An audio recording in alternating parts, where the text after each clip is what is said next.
Hello and welcome. My name is Brian McAvoy. And I'm Tim Shank. This is episode 11 of Two Cyborgs and a Microphone, brought to you by Twin Cities Plus, creating an intelligent, capable, and resilient community. This is part 2 of our 2-part episode on interfaces. Last time we talked about inputs, and I hope your takeaway from that was that we can measure anything. There are some really cool inputs like duoskin that are really exciting and relevant to what we do. Now we're going to talk about outputs. And to clarify, this is outputs from the perspective of the electronic processor, which could be an input to any other device, including the human senses. One of the most familiar is your phone. It vibrates or chimes when you have an alert. So outputs, Brian. We can just jump right in, right? Yeah. Outputs are going to be a lot more focused on what we do. Inputs are great, but there's so many that they can do anything. And the ones that are relevant to us, might be relevant to you or I, but other people might not care. The distance sensor we talked about, some people might not care about sensing distance. They might just rely on their eyes or not worry about augmenting that sense. But for them, being able to sense something like a heartbeat might be extremely important. I've talked to a guy who is a street medic, and he'll attend protests and stuff, and he will, monitor people's health. And for him, it was extremely important to measure somebody's heart rate at any given time.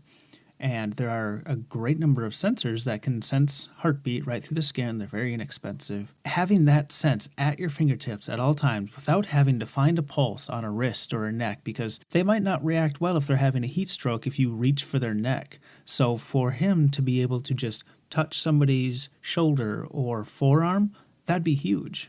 So let's bring that back to the concept of an output or an interface, an output. Where's the output in that? For him, what he wanted to do was sense their pulse through his magnet implant. Now, to excite a magnet implant, all you have to do is activate an electromagnet nearby. And that's something you're doing with your distance sensor, isn't it? Yeah, that's exactly what I'm doing with my distance sensor. The output on that is an electrical coil, a solenoid coil, that then vibrates my implant. So it's kind of the same thing. It would have to be the same thing if he's vibrating a magnet. And something that you started telling me about that I thought was super cool, you went the extra mile twice on your vibration of an input. For mine, when I built the Cyborg distance sensor a while ago, all I did was say vibrate at a low frequency when something is far off and vibrate at a high frequency when stuff is nearby. Like I said, you took it a couple extra steps. Do you want to tell us what you did? So there are two things I read about that I wanted to incorporate into my design. The first is that the skin and the mechanoreceptors in the skin aren't real good at sensing changes in the vibration frequency. So you can sense a vibration, but to actually be able to monitor or to use a difference in the frequency is difficult for the skin. Also, with there's 4 mechanoreceptors in the skin that could possibly be used. I did some research, and I found the lowest frequency of vibration and highest, and then also their peak, so that in my device, my output is going to be configured to be optimal for the mechanoreceptors in the skin, and to not vary the frequency except to engage additional or differing mechanoreceptors. Since the skin is not good at detecting a difference in frequency, the only real benefit to changing the frequency is to change which mechanoreceptors you're actually activating with that vibration. It's all theory. Nothing's proven yet. But that's definitely a great example of going the extra mile. Like I said, I just said, okay, vary the frequency in proportion to the distance. And what I did, I just took the solenoid, the electromagnet, out of a relay. And you're using one that is very well tuned to the circuit you're using, which is another example of how you're putting a lot more thought into yours. Also, you're using an H-bridge. So yeah, one other thing that I thought of when I was trying to improve on this design is that my magnet is oriented with the positive pole and the negative pole on the flat sides of the magnet. So as that lays inside my skin, either the positive or negative pole is away from my body, and then there's the alternate that's toward my body. So my thinking is by using alternating current, I could wobble the magnet. So I'm doing both pushing and pulling in a conscious effort to increase the strength of that vibration. So to do that, I use an H bridge. And that H bridge then can be programmed to send alternating current at a specific frequency to my coil, the solenoid coil. And I think that's pretty clever. It's something you'd brought up to me to try, but I never went that far with mine. Yeah, I don't think we'd identified the hardware that it'd take to do that at that point. And then at one point you ran across the H bridge and pointed out and suggested to me that would do it. And I think I'd found that while looking for typically it's used for driving DC motors. I have not yet used it for anything but this, but I know it's used in robotics. Oh yeah. Yeah. So that's one good example of how recreational cyborgs such as us might use their magnet implants in order to sense things or to get feedback from a processor. Let's talk about other outputs. Mechanically speaking, Rich Lee uses a similar mechanical process to vibrate the magnets in his ears.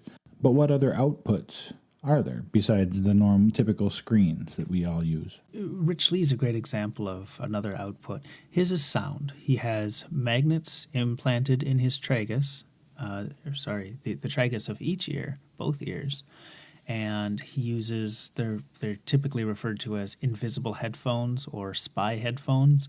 What it is there's a coil around your neck. It's large enough to fit over your head comfortably, and that coil is driven by an amplifier. The amplifier gets its signal from whatever headphone device you're using, and you can use it like a Bluetooth headset. It vibrates the magnets in his tragus so that they sound like whatever's coming out of his phone. So it's almost identical to what I'm doing. So the output is the coil there. The inputs to the biological machine, or Rich, is the magnets in his ears. Yes. But the output in that sense is the coil. So it's a similar situation to what I'm using. Mechanically, yeah, it's exactly the same. The difference is he's using his ears to hear, to process sound, whereas you're using the somatosensory nerves, the mechanical receptor nerves to sense vibration. So you can sense much lower sounds. You could sense something like 5 hertz, whereas to hear something, it has to be at least 20 hertz for humans anyway. Oh, well, that's kind of an interesting concept, and we'll have to come back to it in a future episode. But I could use the same setup for my implant to hear. I just, instead of hooking the distance sensor up, I would hook up a microphone. Correct? Not correct? Well, I've hooked up those invisible headphones and tried to feel them with my finger, and they didn't get the point across. I have heard people have stuck their magnet implant finger in their ear and they've been able to hear, but most tones that we hear are much too high for us to feel in our fingertips, because the mechanical receptors there, they feel very low frequencies from like 2 hertz, maybe even less, up to maybe 100 hertz. Beyond that, you don't even notice it. Whereas in your ears, you want to hear like 5,000 hertz is perfectly audible. Yeah, it's because I've done some research on this. It's actually 4 hertz to about 450 that you can feel. Okay, nice. So let's talk about other outputs, though, because I brought up Rich Lee. I brought him up as the second example of what I'm doing with the Cyborg distance sensor. So let's talk about other outputs. But it is totally a different output. It's sound. Neil Harbison uses sound as the input from his rig. Okay, so I think we're crossing the line, because we're not talking about from the perspective of the processor. Rich Lee's output is an electrical field into a coil, just like the sensor that I'm using. Yes. Now Neil is different. Neil I don't think is the same at all. I don't know very much about his setup. But yeah, I think that makes this conversation difficult, because one input is an output for something else. And in a lot of cases, it's a bus of some kind. The color sensing is his input and sound is his output in relation to the processor. How does he receive the sound output? Through bone conduction, which is a really cool way to hear things. Mm-hmm. Not so much because it sounds better. Like I've got a $30 pair of headphones that uses bone conduction. And I've had bad hearing, so I was kind of hoping that I was going to put these on and be like, oh my gosh, the world makes sense. Symphonies are gorgeous and all this stuff. And I was like, oh, these are cool. Because they didn't give me some great epiphany, but they are really cool because they don't plug your ears. You can wear them, and let's say you're bicycling, and you can have any sensor or music piping through these things, and you can still hear just as well. Yeah, I've actually done some research on real bone conduction in hearing aids that I would love to have them. And I have no problems hearing anything. But I've done the research, and eventually I will get bone conduction in my, implanted bone conduction eventually. So what other outputs can we talk about? I mean, there's of course screens. Let's just cover that. Sure. Screens are the most common output that we use. We use screens in our computers. We have screens in our phone. Most people are probably looking at one right now.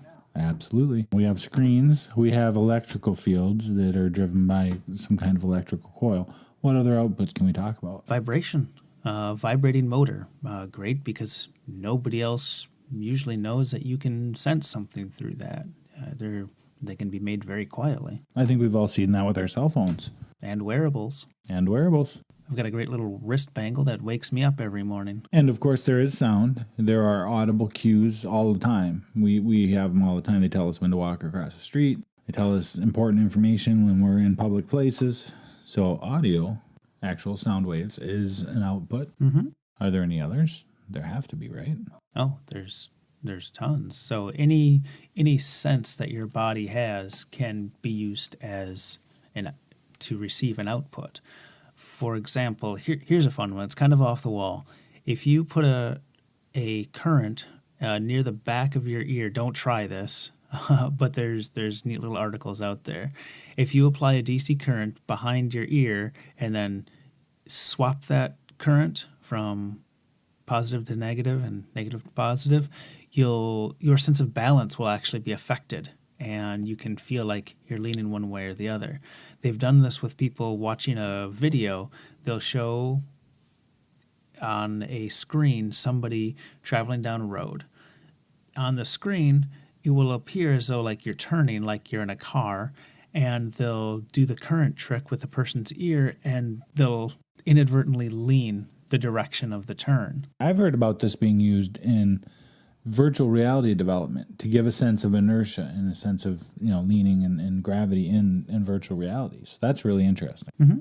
Yeah, and that could be used as an output because it's something we can sense. If we sense a change in it, we know something's up. Okay, so that's magnetism, right? I don't even know how to classify that. The sense of balance is not from the perspective of the processor. So the processor is outputting some energy of some kind, and that is the output. Yes, so in that case, it would be an electrical output. Okay. Another one would be a sense of temperature.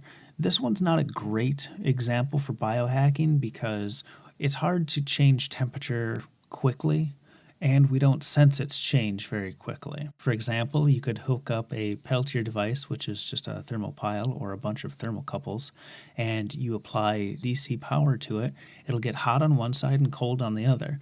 So you can heat up the skin or cool the skin as appropriate. But like I said, we don't sense it very fast. So if it's doing some kind of fast motion like, oh, look out, your proximity sensor behind you is going off, you're being attacked, it's going to take you maybe a couple seconds to finally realize that your output is giving you information. Yeah, and every time I've been attacked from behind, I needed those seconds every time. Well, I mean, great. You can target people wearing this. It's terrible. So we have heat or lack of heat, which is cold. We have electronic or magnetic or electrical or magnetic. It's kind of the same thing in this context. We have audio and video. So it sounds like the outputs we're talking about are specific to human senses. Yes. Because that's exactly what we're doing. We're using the magnetic or the electromagnetic to cause tactile sensation, which is mechanical. Are there any outputs that are worth considering that are outside of our senses, the humans? We're not born being able to feel magnetism. So by giving signals that are magnetic signals, as in your distance sensor, that's technically a sense we don't have. Only cyborgs, recreational cyborgs with magnet implants can sense that. So if you wanted to leave a Morse coded message that only cyborgs could sense innately, you could do that. But I don't see a point in giving output as something that humans can't perceive, because what good would it do? Where would it go? How would it be perceived? That's a good point. We'd like to invite you to email us at 2cyborgs@TwinCitiesPlus with any questions, comments, hate mail. Limit the hate mail. Limit. Don't cut it off completely. Our constant thanks to Zach Dolan, who created the BA cover work for our podcast. I'm the cyborg on the left. This is Brian McAvoy. And this is Tim Shank. Please listen in next time when we'll talk about Arduinos and microcontrollers. I've been programming Arduinos for years. In fact, it's what I used to program my first Cyborg distance sensor and a device that converted temperature into sound. You have been listening to Two Cyborgs and a Microphone, brought to you by Twin Cities Plus, creating an intelligent, capable, and resilient community. Like, follow, share, +1, and don't forget to subscribe on any of our popular podcast services, including Google Play Music, iTunes, and Stitcher.